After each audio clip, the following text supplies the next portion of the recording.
Trailer ಶುರುವಾಗುವ ಮೊದಲ ಕೆಲವೇ ಸೆಕೆಂಡ್ಗಳಲ್ಲಿ cinema ನಮ್ಮನ್ನು 1980ರ ದಶಕದ ಬೆಂಗಳೂರಿನ ಅಂಡರ್ ವರ್ಲ್ಡ್ ವಾತಾವರಣಕ್ಕೆ ಕರೆದುಕೊಂಡು ಹೋಗ್ತದೆ.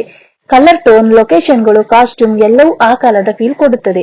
ಇದನ್ನು ನೋಡಿದಾಗ ಆ ದಿನಗಳು ನೆನಪಾಗೋದು ಸಹಜ. ಈ ಸಿನಿಮಾದಲ್ಲಿ ವಿನೋದ್ ಪ್ರಭಾಕರ್ ಅವರ ಲುಕ್ ಗಮನ ಸೆಳೆಯುತ್ತದೆ. ಮಾಸ್ ಡೈಲಾಗ್ಗಳಿಗಿಂತ ಕಣ್ಣಿನ ಅಭಿನಯ ಮತ್ತು ಸ್ಕ್ರೀನ್ ಪ್ರೆಸೆನ್ಸ್ ಮೇಲೆ ಹೆಚ್ಚು ಒತ್ತು ನೀಡಿದಂತೆ ಕಾಣ್ತದೆ. ಇದು ಅವರ ವಿಭಿನ್ನ ಪಾತ್ರಗಳಲ್ಲಿ ಒಂದಾಗಬಹುದೆಂಬ ನಿರೀಕ್ಷೆ ಮೂಡಿಸಿದೆ.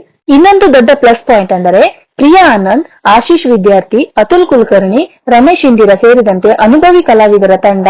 ಟ್ರೈಲರ್ ನಲ್ಲಿ ಎಲ್ಲರಿಗೂ ಹೆಚ್ಚು ಸಮಯ ಸಿಕ್ಕಿಲ್ಲ, ಆದರೂ ಅವರ ಪಾತ್ರಗಳ ಬಗ್ಗೆ ಕುತೂಹಲ ಹುಟ್ಟಿಸುವಷ್ಟು ದೃಶ್ಯಗಳನ್ನು ತೋರಿಸಲಾಗಿದೆ.